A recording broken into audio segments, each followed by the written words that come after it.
এইটো হৈছে আমাৰ নামঘৰৰ বাটচৰাটো। মাক মই নামঘৰত থবলৈ আহিছোঁ। এয়া মা নামঘৰলৈ সোমাই যাব এতিয়া।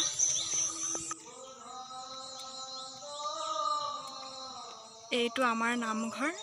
এয়া মাক মই নামঘৰত থবলৈ আহিলোঁ। আজি আমাৰ নামঘৰত বৰসবাহ আছে।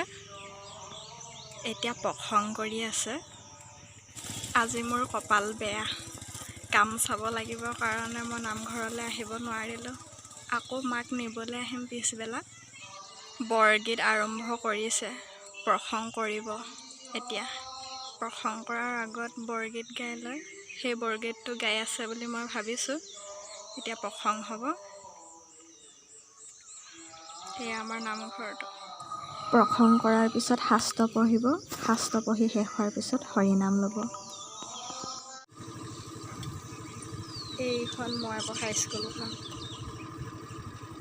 আমাৰ নামঘৰৰ ওচৰতে আছে স্কুলখন।